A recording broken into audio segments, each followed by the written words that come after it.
Hello everyone, Thempire Ian here with the new Genesys points update.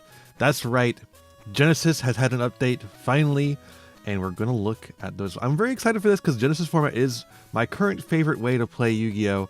And there's a lot that can be fixed about it, so I'm looking to see what they do here. If there's weird stuff, by the way, just don't worry about it. I hurt my wrist recently making the Godzilla vs. Destroya video, so I currently have my wrist in a brace, and I have a new ergonomic mouse to work with. I think it'll be fine soon, but you know, it is what it is. This is my first time doing anything work-related since I started using these, so you know, it might be a little strange. Anyways, first up, we got our severe performance outliers. Good. Let's get some of the Dracotail stuff on here. Good. We would like to see that. It was crazy to me that Dracotail was a playable deck in this format.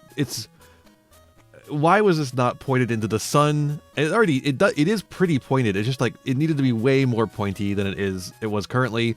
Glad to see some increase on this 20 to 30, 10 to 15 on Faimena and Ketu. Good. Flame going up to 3. It's pretty good for me. Droll and Lockbird to 25. I love that. Yes, please. Droll was miserable. Droll was absolutely miserable in this format. It was the worst part of Radiant Typhoon. No, Genesys. It was the worst part of Radiant Typhoon format, which is what Genesys was. Well, no, it was the worst part. It was really more Automat in Radiant Typhoon. But Droll was just so... I cannot believe they brought it down to 5. So now it's going to 25, where no one will play it. Glad to see it. Bye-bye. Nibiru to 6. Now, Nibiru, I think, should be in a similar position to Droll and Lockbird. Maybe not the same cost, but certainly a similar position. And yet, for Nibiru, we have an increase to 1. And I might be wondering why, and it's because Nibiru wasn't being played. Droll and Lockbird was being played instead. But with Droll and Lockbird gone, will we see the Nibiru play increase? I don't know. Maybe. It's possible. It's also possible it won't happen. Nibiru is a worse card than Droll, at least as far as this format goes. So will we... I think it's just so frustrating, though, and creates the same kind of gameplay that Droll and Lockbird does, except you have to preempt it instead of playing into it immediately, right? Like, the ways in which Nibiru screws you over mean that you have to preempt it, and if your opponent doesn't have it, you just, like, weakened your board for no reason. It's not fun. It's not fun gameplay Nibiru creates, in my opinion. As for Radiant Typhoon hits, Cicada King and Totem Bird going up again? Why? Why? But at least we did get actual Radiant Typhoon hits, Chant and Eldum. No Mirage of Nightmares hits so far. We also do have an increase to Runic Tip. We're trying to, so this is in the list for cards that attack the deck and extra deck, but it also is a hit to the Radiant Typhoon Runic combinations, which are very popular. But we also have hits to Hecka Hands and Cool Tune, both of which are new archetypes coming in the next deck build pack, but they both attack the hand, or the deck and extra deck, and this Genesys does not want you to do that. And also, you know, new cards that are coming out should be hit if you want them to actually fit in with the format that we're playing here. So it makes perfect sense to me to hit them. Cards that multiply excessively, the premier example of that is Dododo Warrior. So they multiplied its points by 10. It went from 7 to 70 in one change. And you know what? That makes perfect sense. Dododo Warrior is like one of the most crazy cards in the format. Any rank 4 strategy at all can make use of Dododo Warrior. I was using it for crazy stuff in Evol. It's just a really fucking good card. It's good generically. It's good in Automat. It needed to be hit. I think this hits Automat like sufficiently. Although there's a couple other hits as well that I think, you know, pretty good. We've also got some K9 hits. A case for K9, Jokul, and Ripper. Good. More hits to K9, more hits to Dracotail, more hits to anything that's actually playable in TCG. Get it out of here. I don't want to see it. Magician's Souls is also a good hit, I think. And Circular, Magician's Souls and Circular are both like similar cards. Circular is obviously a better card in certain typings, but you know, Magician's Souls can be a lot more generally used, just for like draw power. I think it's a good thing that these are hit. I don't mind these being hit at all.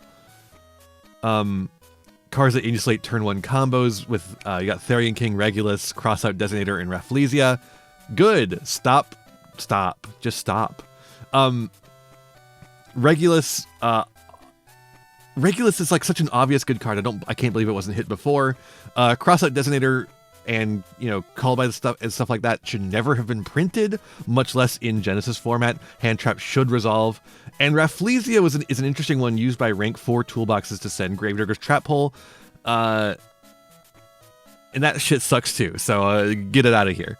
Towers, yes, please, get rid of Towers. So we're getting rid of Lunalight, Liger Dancer. Lunalight, despite not having Tiger, is still an incredibly good deck, and it just makes the fucking Towers and sits on it. Get it out of here.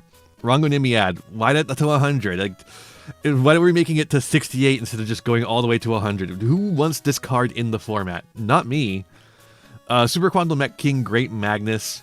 You know, Quant was actually seeing some amount of success, especially because it's able to wield the Herald cards, and so it makes a lot of sense that this is going to be hit, and I think hitting the Towers is a really good way to hit Quant. I don't really care about the rest of the deck. Like, I think it's cool that the rest of the deck exists. Like, that's what I mean by I don't care about it. I think it's fine. I think the rest of the deck should exist. It's the Towers that I don't think should exist. So taking, you know, about a third of your deck sounds good to me. Ex-Pearly Noir, same deal. I don't care if Pearly exists as long as they can't get to Ex-Pearly Noir. So making that a third of the deck and then lowering the points on some of the other cards, perfectly fine with me. Readjusting extra deck monsters that get you another card, which, you know, makes sense. I think that is some of the craziest stuff you can do in Yu-Gi-Oh! Is when you just have a consistency tool in your extra deck. I'm all about consistency tools, but the ones that are in the extra deck are kind of insane. So I see why we need to hit those, especially since we've already hit the ones that are in the main deck and thus are like significantly worse. Gaga Gaga Girl to 15, really good hit to the Automats. Gabanga, good hit to the rank 3 stuff, 3 axis. Grand Entrance going down because Gabanga is going up, makes perfect sense to me.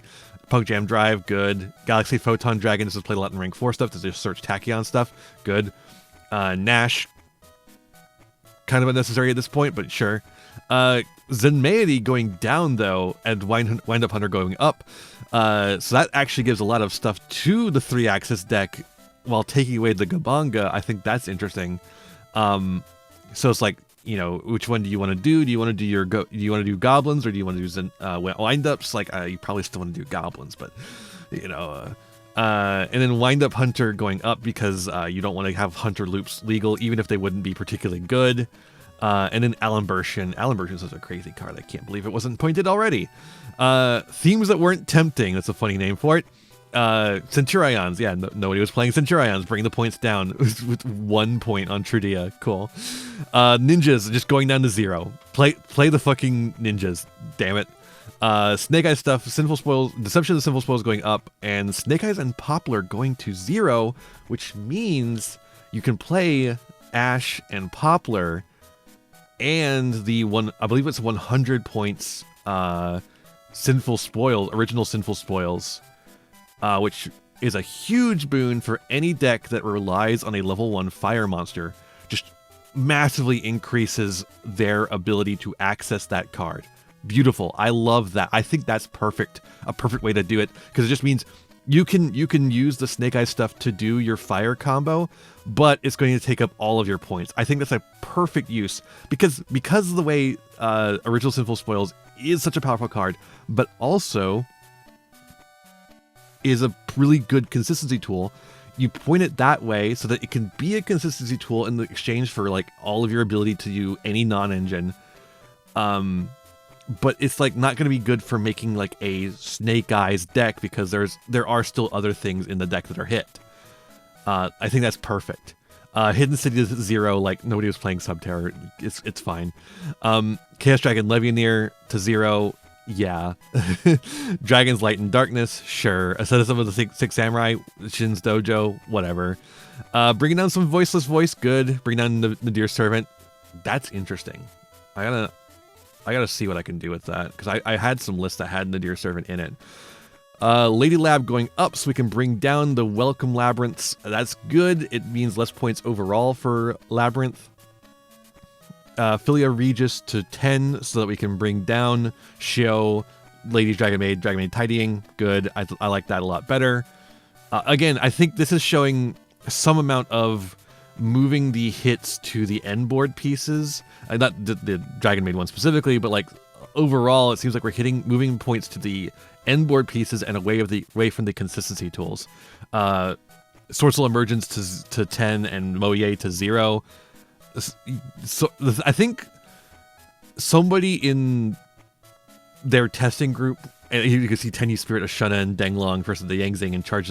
It's just like somebody in their testing group had a worm pile that they were like just absolutely saucing everyone on or something, because these cards are pointed too high. Glad to see the points coming down on these. Sword Soul Tenyi Sword Soul just doesn't do as much without link monsters. The Tenyi part of the package, I should say, doesn't do as much without link monsters. So you can definitely bring some of this stuff down, and I think that's good. Church of Light Brigade down, good. Reweighting some point distributions. This one's interesting. We have Wandering Griffin Rider going up to 50, but Aramesir and Water Enchantress going down to 0. So now the Aramesir engine is actually playable, so long as you're willing to eschew the Griffin Rider for instead of like Illegal Knight or something like that, you know? I think that's super cool. The Aramesir engine is extremely interesting as an engine that you can run that's just like mostly consistency and then just lets you have extension, right? It also gets you a negate if you want to have, half of your points invested in that. But it can also just get you Illegal Knight, which is a pretty decent card too. I think that's cool. We have Gladiator Beasts going down to 0 in exchange for Tamer Editor going up. Tamer Editor is the only one that's really concerning at all, so going up, making that one go up while the rest of them go down makes perfect sense. We're also rebalancing Crystron, having Sulfador go up a little bit and everything else come down, including Smiger and Distvern. And of course, there's the branded adjustment as we go Fallen and the Virtuous up to 40 in exchange for most of the branded fusions coming down. I think that's the perfect way to handle that. It doesn't make any sense to have all these cards hit, because branded was not good before they hit the cards. Just hit the Fallen and the Virtuous and you're good. Incoming Machine to 0, Full Metal Dragon to 33. They just swapped the points around on this. Hitting again, another example of them hitting the end board instead of hitting the consistency tool. I think that's perfect. And then we have Light and Dark End Dragon, Sublimation and Evaporation going to 1 each. Generic housekeeping. This is just like random shit. Assault Synchron to 1, Change of Heart to 7, Snatch Shield to 5, Destructive Daruma card in the cannon to 3, which means that Odeon deck I made a deck profile for this weekend. It has a little bit more room now. I don't know what else was adjusted as far as that goes. I don't remember. Dominus Impulse down 2 and Dominus Spiral. Ooh, there's a little bit more room in there now. I wonder what we can fit in there. What will we fit in there instead? Foolish Burial Goods going up.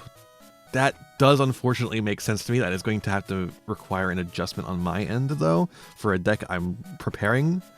Duality going down, Premature Burial going down, Monster Reborn to 5. I'm still not going to play it. I don't think so. Premature Burial, though, going down to 3. I wonder if there's something you can do with that. Fusion going down is interesting. I wonder what you can do with that. And Return for the Different Dimension, like, who cares? I don't know why the Return for the Different Dimension has more points than Dimension Fusion. It's a trap card. I don't care about it, right? Things that are missing is Di-Fi. Di-Fi? Where's Di-Fi? That's I think the biggest disappointment is that we don't have anything on Di-Fi here. There wasn't any associated like blog with it. I'm sure we'll get that later as they update the points across the thing and have time to write it. But a hit to Di-Fi would be really nice. Hopefully they're monitoring Di-Fi for now, and we'll get a hit on Dimension Fusion later if it continues to be played. Like, it's possible that they think it is only being seeing played to stop Droll and Lockbird. I don't think that's the case. I think that's part of why people were playing it, but was not the entirety of why people were playing it. So I could see them like monitoring that and then coming back to it later. I hope they just get rid of it. But also stuff like Shared Ride, all sorts of stuff that was mostly being playing the sideboard, which makes me feel like they maybe weren't paying attention much to the sideboard. I don't know.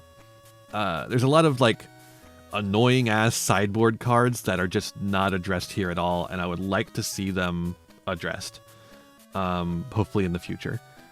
As for other things, I feel like you could maybe hit Radiant Typhoon more, but it's probably fine. It's probably fine. I like this a lot. I like this list a lot generally. I think you could hit Nibiru more. I think you could hit Radiant Typhoon more, but these are fine otherwise. And then I would like those individual cards, like those individual floodgates in the sideboard to be hit. But turn skips and floodgates and whatnot. But otherwise, I'm liking this quite a bit. It definitely, this feels more in line with like unlike last list, this feels more in line with what their stated goals are than last list. Like last list, it felt like they were kind of playing around, like they didn't really understand what their goals were. And this one, it feels a bit like a lot more like they feel they understand what their goals are and are going towards those goals. I would like to see more stuff come off as far as points goes for like consistency tools. I don't think Rhoda needs to be 33 points. I don't think Fossil Dig needs to be, what is it? Is Fossil Dig like 40 points? Why? Stuff like that. I think some of those search tools can come down. Particularly ones that are, for decks that aren't particularly good, like Dinosaur. But like, honestly, I'm liking this, and I'm excited to see what we can do with this. I'm glad that they're hitting these cards up here before they're actually coming out. I don't think it makes any sense for a format like Genesys to exist without hitting at new cards as they come out, because otherwise you're just going to have a format that consists of whatever new cards just came out. Like, I guess that's a way to get people to buy product, but it's not a way to get people engaged in the format. Good to see them having some like bold stances against stuff like Do Warrior. As cool as Do Warrior was, it was too much. And yeah, like a lot of good stuff coming off, a lot of good stuff going on, a lot of bad stuff going on. I don't know how exactly how to phrase that. Yeah, good stuff. I like this. A+ from me. Okay, I'm going to stop recording now and rest my wrist some more. Hope to have a healed wrist soon and it can get back to normal. Thank you so much for watching. I hope you enjoyed. Let me know what you think of this list down below. What are your high points? What are your low points? What is missing? Let me know what you think down below, and I'll see ya in the next one. Bye-bye! Hey there, thanks for watching. I hope you enjoyed this video. I've got a lot more for you if you want them. Just hit that subscribe button and ring the bell to get notifications. I'd also appreciate if you left me a like and a comment and maybe shared the video around with your friends. You can also follow me on all the usual social media sites. Just check out my website in the description below for more info. My videos are funded by my patrons, Ko-fi subscribers, and YouTube members, whose names you'll see scrolling by in these credits here. For just $1 a month, you too could find yourself here, trapped in my end screen for all eternity, among other benefits. In particular, I'd like to thank Jeremy Coatney, Frog Prince Michael, Fleakill, Haru Hayes, the Almighty Ferret Lord, Fire Mizumi, Beastman, Bryn, and Beelzis. A big thanks to all my patrons and to my little community as a whole. Remember to be kind to yourselves, be kind to others, and have a wonderful whatever time it is for you. Bye-bye!